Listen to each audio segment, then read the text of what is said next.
శ్రీకృష్ణ పరబ్రహ్మణే నమః. నిన్నటి పారాయణంలో మనం ఋషభుడు తన పిల్లలకి కొన్ని మాటలు చెబుతున్నాడు.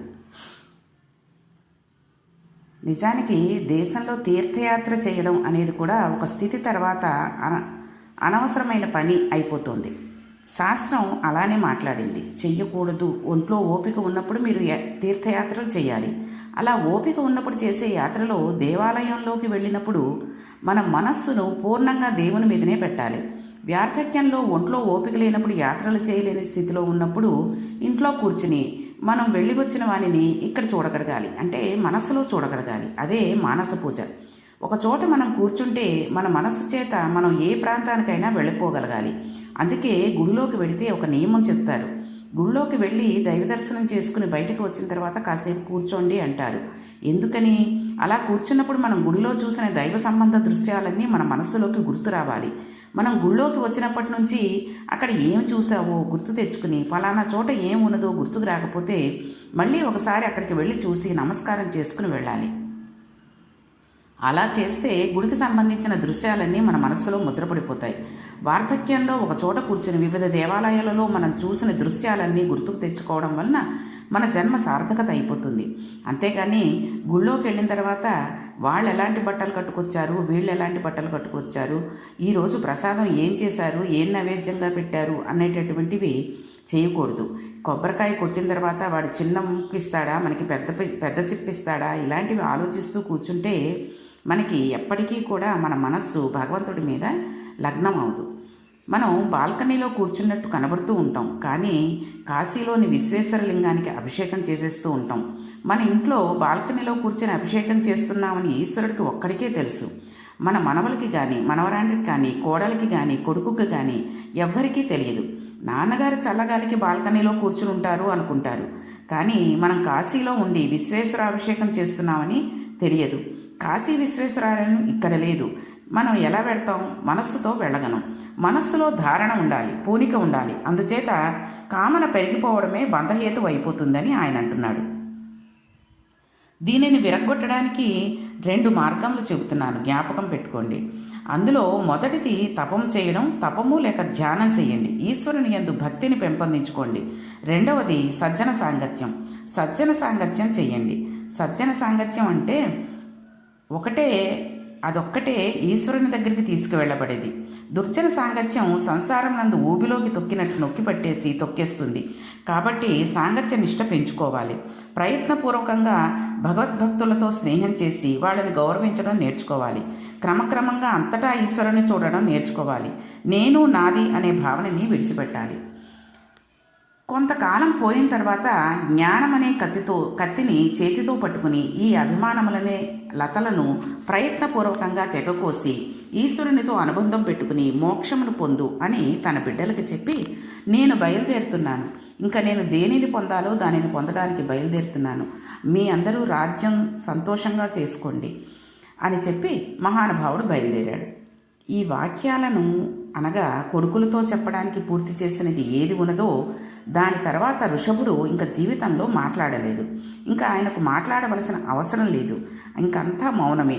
ఇది నేను కాను, దీనిలో ఉన్నది ఈశ్వరుడు. ఆయనను చేరుకునే వరకు ఇది శరీరం అంటిపెట్టుకుని ఉంటుంది. కాబట్టి ప్రారంధం అయ్యే వరకు దీనితో ఉంటాను. ఇది ఒకనాడు పడిపోతుంది. లోపలిది తన స్థితిని తాను పొందేస్తుంది. అందుకని అప్పటి వరకు దీనిని మోస్తాను. కూలికి వచ్చిన వాడు బియ్యం బస్తాన్ని ఎలా తెస్తాడో మహాజ్ఞాని శరీరం అలా మోస్తాడు. చూడండి, కూలివాడు ఎప్పుడెప్పుడు బస్తా పారవేద్దామా అని చూస్తూ ఉంటాడు. మనం ఈ సందులో ఉంటుందయ్యా మా ఇల్లు అంటే మొదటిల్లు చూసిన దగ్గర నుంచి ఇదేనండి అని అడుగుతూ ఉంటాడు. అలాగే మహాజ్ఞాని ప్రారంధం అయిపోతే తన శరీరాన్ని ఎంత తొందరగా వదిలిపెట్టేద్దామా అని చూస్తాడు. ఋషభుడు సామాన్యమైన అందగాడు కాదు, నారాయణ అంశ. బ్రహ్మాండమైన భుజం ఊపురములతో గోచి కూడా తీసివేసి దిగంబరుడై అంతఃపురంలోంచి బయటకు వెళ్ళిపోయాడు. ఆ అంతఃపురంలో సింహాసనం మీద కూర్చుని రాజ్య పరిపాలన చేసిన ఋషభుడు ఇంతటి అందగాడు దిగంబరుడై మౌనంగా నిశ్శబ్దంగా చిరునవ్వుతో వెళ్ళిపోతుంటే ఆయన రూపమును చూసి ఏమి అందగాడని ప్రజలంతా మోహమును పొందారట. ఆయన మాత్రం మాట్లాడకుండా వెళ్ళిపోతున్నాడు. అలా వెళ్ళిపోతున్నాడు. ఎక్కడికి వెళ్ళిపోతున్నాడో ఆయనకే తెలియదు. అలాగే వెళ్ళిపోయాడు. స్నానం లేదు, ఒళ్ళంతా ధూళి పట్టేసింది. ఇంతకు పూర్వం వృషభుడిని చూసిన వారు ఇప్పుడు ఆయనను చూసినా గుర్తుపట్టలేనంతగా ఆయన మారిపోయాడు. ఒళ్ళంతా ఇంత మందాన మట్టి అట్ట కట్టేసింది. జుట్టు జడలు కట్టేసింది. ఎర్రటి రంగుతో జడలు వేలాడుతున్నాయి. ఒక ఉన్మాది, ఒక భూతావేశం, ఒక పిశాచం పట్టినవాడు ఎలా వెళ్ళిపోతున్నాడో అలా వెళ్ళిపోతున్నాడు. వానిని పిల్లలు రాళ్లు పెట్టి కొట్టారు, కొంతమంది పళ్ళు పెట్టి కొట్టారు, కొంతమంది ఆయన మీద మూత్ర విసర్జన చేశారు. పిచ్చివాడన్నారు, కర్రలు విసిరారు. ఆయన అందరి వంకా చూసి ఒక చిరునవ్వు నవ్వేవారు. మాట మాట్లాడేవారు కాదు. అమాయకులారా, లోపల ఉన్నవాడు ఈశ్వరుడు, పైన దేహం. ఇది నేను కాదు, ఇది పడిపోయేటంత వరకు ఇలా తిరుగుతానని వెళ్ళిపోతున్నాడు. వెళ్ళిపోయి చాలా కాలానికి భూతావేశం కలిగిన వాడు ఎలా తిరుగుతాడో అలా తిరుగుతున్నాడు. తిరుగుతూ కొంతకాలానికి ఇంక తిరగడం లేకపోతే దేహం పడిపోతుంది. దేహం నాది కాదు కదా, పడిపోతే వచ్చే నష్టం ఏమిటి అని ఒక విచిత్రమైన వ్రతం పట్టాడు. ఆయన అజగర వ్రతము చేశాడు. అజగరము అంటే కొండ చిలువ ఎలా భూమి మీద పడిపోయి ఉండిపోతుందో అలా ఒకచోట భూమి మీద పడిపోయి ఉండిపోయాడు. ఇప్పుడు కదలడు, అలా నవ్వుతూ ఉంటాడు. అతనిని చూసి కొంతమంది రాళ్ళు పట్టి కొట్టేవారు, పొడిచేవారు, తిట్టేవారు. ఏం చేసినా లేచేవాడు కాదు, నవ్వేవాడు. కొంతమంది జారిపడి ఏమైనా పెడితే తినేవాడు. అక్కడే మల విసర్జన చేసేవాడు, అక్కడే మూత్ర విసర్జన చేసేవాడు, అందులోనే పొర్లుతూ ఉండేవాడు. ఈయన మల విసర్జన చేస్తే అందులోంచి 10 యోజనముల సుగంధములు వ్యాప్తి చెందుతూ ఉండేదిట. అటువంటి యోగమును పొందేశాడు. ఇంత యోగాన్ని పొందేస్తే, ఇంత ఆత్మస్థితిగతుడు అయిపోతే ఆయనకి సిద్ధులన్నీ వచ్చేసాయి. అతడు పొందిన యోగసిద్ధికి సిద్ధులన్నీ, అయ్యా మేము నిన్ను వరిస్తున్నాము, స్వీకరించండి అని అడిగాయి. ఆకాశగమనంతో సహా దూరశ్రవణము, పరకాయ ప్రవేశము అన్నీ ఆయన దగ్గరకు వచ్చేసాయి. వస్తే ఆయన అన్నాడు, నాకెందుకు ఇవన్నీ, నేను ఆత్మలో కలిసిపోతాను, నాకు ఈ సిద్ధులన్నీ అక్కర్లేదు. ఆయన్ని సిద్ధులను వెళ్ళిపోమన్నాడు. అలా భూమి మీద పడి ఉండేవాడు. అలా చాలా కాలం పడి ఉండి ఒకనాడు దక్షిణ కర్ణాటక రాష్ట్రమందు అరణ్యమునందు నడుస్తున్నాడు. ఆయన అలా నడిచి వెడుతుంటే అక్కడ ఉన్న చెట్లు ఒకదానితో ఒకటి రాపడి అగ్నిహోత్రం బయలుదేరింది. పెద్ద పెద్ద అగ్నిజ్వాలలు రావడం ప్రారంభించాయి. ఆయన వాటి వంక చూస్తూ నవ్వుతూ నిలబడ్డాడు. అవి వచ్చి అంటుకుంటే నేను కానీ ఈ శరీరం పడిపోతుంది అనుకున్నాడు. యథార్థానికి అలా ఉండడం అంత తేలిక కాదు. అందుకే అన్నారు, ఋషభుడి కథ అసుర సంధ్యవేళ ఎవరు వింటున్నారో వాళ్ళకి సమస్త కామితార్థములు ఇవ్వబడతాయని చెప్పబడింది. ఎందుకంటే ఆయన అటువంటి భీభత్సవ వ్రతం చేశాడు. ఆ అగ్నిహోత్రం ఆయన శరీరమును పట్టుకుంటే నవ్వుతూ నిలబడ్డాడు. శరీరం కాలిపోయింది, తాను ఆత్మలో కలిసిపోయాడు. ఋషభుడు అలా శరీరమును వదిలిపెట్టాడు అని ఆ రాజ్యమును ఏలుతున్న అర్హన్ అనే రాజు తెలుసుకున్నాడు. తెలుసుకుని మనకి ఒక సత్యం తెలిసింది, లోపల ఉన్నది ఆత్మ, ఈ శరీరం మనం కాదు. కాబట్టి ఈ రాజ్యంలో ఉన్న వాళ్ళెవరూ స్నానం చెయ్యక్కర్లేదు, సంధ్యావందనం చెయ్యక్కర్లేదు, దేవాలయాలకు వెళ్ళక్కర్లేదు, అలాగే పూజలు చెయ్యక్కర్లేదు, బ్రాహ్మణులను గౌరవించక్కర్లేదు, వేదం చదవక్కర్లేదు, యజ్ఞయాగాదులు చెయ్యనవసరం లేదు. అందరూ గుడ్డలు విప్పేసుకుని హాయిగా జడుడిలా భూతావేశం ఉన్నవాళ్ళలా తిరుగుతూ ఉండండి, ఎప్పుడు పడిపోతే అప్పుడు పడిపోతారు అని చెప్పాడు. వాళ్ళందరూ ఈ ప్రక్రియ మొదలుపెట్టారు. అయితే వ్యాసుల వారు ఇది మహాదోషము అన్నారు. ఎందుచేత? ఇది కలియుగ లక్షణం. మీరు ప్రయత్నపూర్వకంగా జ్ఞానిని అనుకరించరాదు, జ్ఞానిని అనుకరించలేరు కూడా. ఎన్నడూ అజ్ఞానిని అనుకరించరాదు. ఒకడు అజ్ఞాని, మరొకడు జ్ఞాని. జ్ఞాని తండ్రికి తద్దినం పెట్టడు, అజ్ఞాని తండ్రికి తద్దినం పెట్టడు. రమణ మహర్షి ఎప్పుడైనా వాళ్ళ నాన్నగారికి తద్దినం పెట్టారా? పెట్టరు. ఎందుకు పెట్టరు? ఉన్నది ఒకటే, బ్రహ్మము. ఇంకేమిటి ఉంటుంది? తండ్రి ఏమిటి, వెళ్ళిపోవడం ఏమిటి, తద్దినం ఏమిటి అని మనం అనవచ్చు. రమణ మహర్షి వాళ్ళ నాన్నగారికి తద్దినం పెట్టలేదు కాబట్టి నేను కూడా పెట్టనని మనం అన్నామంటే చేతులు కాలిపోతాయి. రమణ మహర్షి కందిరీగలు కుడుతుంటే కళ్ళప్పగించి నుంచున్నారు. మనం అలా నిలబడగలమా? అందుకనే జ్ఞానిని మనం అనుకరించరాదు. మనం జ్ఞాని అయ్యే స్థితిలో అయిపోతే అలా అనుకరించాలి. అంతేగాని జ్ఞాని ఏదో చేశాడని మనం చెయ్యడం మొదలు పెట్టకూడదు. మనం కర్మ చెయ్యాలి, భక్తి చెయ్యాలి. ఈ రెండూ మనల్ని జ్ఞానిని చేస్తాయి. అంతేగాని మనం జ్ఞానిని పట్టుకుని అనుకరించకూడదు. అలాగే మనం అజ్ఞానిని కూడా అనుకరించకూడదు. అజ్ఞాని ఒకడు చెబితే వినడు, వాడు చదువుకోడు, వాడు మంచి పని చెయ్యడు, తద్దినం పెట్టడు, గుళ్ళోకి వెళ్ళడు. వాడు చెయ్యడం లేదని మనం కూడా చెయ్యమంటే వాడు నాశనం అయిపోతాడు. కానీ దానివల్ల మనం కూడా నాశనం అయిపోతాం. అందుకే జీవితనందు బాగా గుర్తుపట్టుకోవాల్సింది ఏది అంటే జ్ఞానిని అనుకరించకూడదు, అనుసరించకూడదు, అజ్ఞానిని అనుకరించకూడదు, మహాజ్ఞానిని అనుకరించే ప్రయత్నం కూడా చేయకూడదు. కానీ మహాజ్ఞానిని గౌరవించి వారి బోధలు విని అటువంటి స్థితిని పొందడానికి భక్తితో కూడిన కర్మాచరణములు చేయాలి.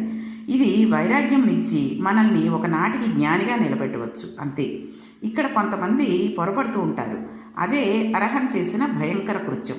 ఋషభుడు ఎలా జీవితాన్ని గడిపాడో అలా జీవితం గడపలేరని మనం జ్ఞాపకం పెట్టుకోవాలని పోతన గారు చెప్పారు. అలా జీవితం గడపడం చాలా కష్టం కాబట్టి ఒక మహాపురుషుని జీవిత కథగా దీనిని విని చేతులు ఒగ్గి నమస్కరించాలి. అలా చేస్తే మనకు భక్తి, జ్ఞాన, వైరాగ్యములు కలిగి మనం కృష్ణపాదంలో చేరుకుంటాం. మనకి ఇహమందు సమస్తము కలుగుతుంది. కాబట్టి మనం ఎవరో ఏదో చేశారని చేసుకోకుండా మనకి తోచినంత వరకు ఈ వేదాలు, పురాణాలు ఏం చెప్పాయో అందులో ఉన్న మంచిని గ్రహించి అటువంటి స్థితిలో భగవంతుడిని పొందడానికే ప్రయత్నం చేస్తూ ఆ స్థితిని పొంది మనం మోక్షాన్ని పొందగలిగితే ఎంతో మంచిది. అంతేగాని ఎవరో ఒకళ్ళు ఏదో చేశారని, ఏదో చెప్పారని చేస్తే అది మాత్రం ఎప్పటికైనా నష్టానికి, కష్టానికి దారితీస్తుంది తప్పితే ఎటువంటి పుణ్యము కానీ, ఎటువంటి ఫలితం కానీ ఉండదు. కాబట్టి ఈ కథలన్నిటినీ కూడా మనం మన పిల్లలకి చెప్పి ఏ రకంగా జ్ఞానాన్ని పొందారు, వాళ్ళు ఏ రకంగా చిన్నతనంలోనే భగవంతుడి ధ్యానంలోకి వెళ్ళిపోయారు అనేటువంటి విషయాలు చెబితే పోతన గారు చెప్పినట్టు ఎప్పుడో వృద్ధాప్యం వచ్చాక, రిటైర్ అయిపోయాక వెళ్ళి తీర్థయాత్రలు చేస్తాము అనుకుంటే అప్పటికి మోకాళ్ళ నొప్పులు, షుగర్లు, బీపీలు వచ్చి చూసేవాళ్ళు లేక టైంకి ఫలహారాలు అవి దొరకపోయేసరికి నీరసపడిపోయి అనేకమైన ఇతర రోగాలతో మనం రావడం జరుగుతుంది తప్పితే భగవంతుని చూసిన పుణ్యం కానీ, భగవంతుని చూసిన సంతోషం కానీ ఉండదు. కాబట్టి వయసులో ఉండగా దేవుణ్ణి చూస్తే ఈ వేవిటివి ఊటీలు, కొడైకెనాళ్ళు వెళ్ళే బదులు చక్కగా ఒక భగవంతుడిని చూసి దర్శనం చేసుకుని ఆ దర్శనాన్ని పోతన గారు చెప్పినట్టుగా ఏ ఇంట్లోనో కూర్చుని, బాల్కనీలో కూర్చుని, హాల్లో కూర్చునో స్మరిస్తూ ఉంటే మళ్ళీ మానసికంగా మనం ఒకసారి కాదు అనేక మార్లు ఆ భగవంతుడి సన్నిధికి వెళ్ళి, ఆ తీర్థయాత్ర స్థలాలకి వెళ్ళి స్మరించుకుంటూ తీర్థయాత్ర చేసిన పుణ్యాన్ని సంపాదించగలుగుతాం. అయితే ఈరోజు పారాయణంలో ఇవి తెలుసుకున్నాం. రేపటి పారాయణంలో భరతుని చరిత్ర గురించి తెలుసుకుందాం.